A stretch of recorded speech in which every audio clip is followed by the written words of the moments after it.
Neng mah polos, aduh ya. Gue pas liat, polos.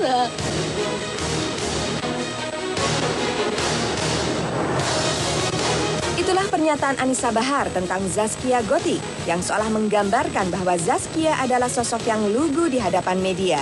Ungkapan pedas yang terlontar dari mulut Anisa disinyalir terjadi akibat Anisa merasa kalau Zaskia kini tengah bersandiwara demi sebuah karir dan harta semata. Di balik pergaulannya yang terbilang cukup bebas, namun bisa ditutup rapat di hadapan kedua orang tuanya. Dia kan sering aku bawa nyanyi, jadi kalau nyanyi kemana-mana aku bawa. Aku kenalin sama bupati ini, besok-besoknya ke sononya dia udah jalan sendiri tuh sama bupati, sama siapa, sama wali kota, sama bla itu. Jalan sendiri, di lobi sendiri sama dia. Terus udah gitu ketemuan bareng sama dia, jalan bareng. Sampai ada pernah juga dikasih tempat di apartemen, dikasih apartemen segala macem gitu. Jangan sampai abah sama mama tuh tahu tentang komentar itu. Nggak apa-apa, masyarakat berhak berkomentar, nggak apa-apa. Tak hanya peran keluguan yang selama ini Zaskia tunjukkan di balik kepribadian aslinya.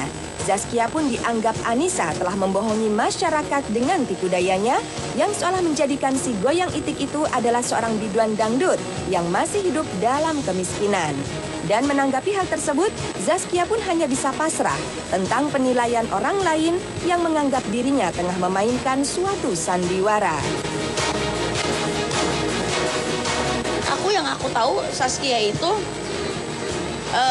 waktu diangkat di media dengan lagunya, lagi diangkat lagunya itu, yang aku tahu tuh Zaskia itu udah punya mobil, udah punya apartemen, udah punya toko gitu, udah punya butik gitu loh. Nah, kok tiba-tiba Zaskia yang dari orang desa yang nggak punya apa-apa, naik angkot, naik bis untuk pulang ke kampung, itu semua kan pembohongan publik. Intinya semuanya diserahkan sama masyarakat yang menilai itu aja. Zaskia yang mulai sukses sebagai penyanyi dangdut melalui album perdananya, dinilai Anisa mulai memperlihatkan keangkuhannya, yakni dengan memasang tarif yang terbilang cukup fantastis. Pernah waktu itu ada panggilan ya, aku kasih dia waktu itu ada job ke kafe, karena aku merasa kan ya udah orang minta tolong karena aku deket kan, aku kenal kan, aku deket melalui Dewinta, aku kasih harga, dia minta 65, aku tawar 60 juta aja, itu dia nggak mau. Jadi ya Allah kok segitunya sih gitu kan bukan buat aku, buat orang itu gitu, bukan buat aku, ya udah itu aja. Karir Zaskia yang semakin menjulang tinggi seolah membuat wanita cantik itu telah melupakan jasa orang-orang di masa lalunya.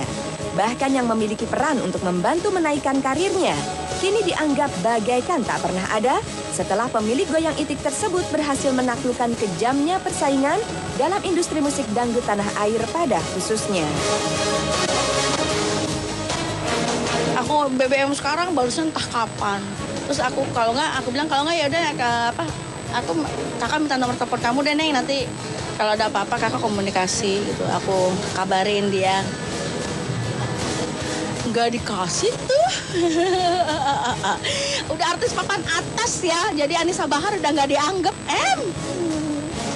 Saya cuma menyinggung-nyinggung sedikit-sedikit. Neng, kakak lu sakit gitu.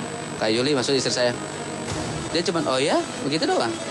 Nggak ada, padahal waktu ibunya sakit parah, saya yang bawa ke rumah sakit. Dia tahu itu. Coba ingetin, Neng, bahwa ibu kamu sakit parah, saya jemput dan sama kamu, saya antar ke rumah sakit.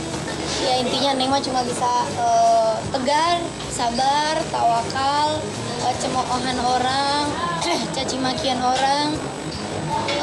Itu membuat semangat Neng untuk bisa lebih bangkit lagi.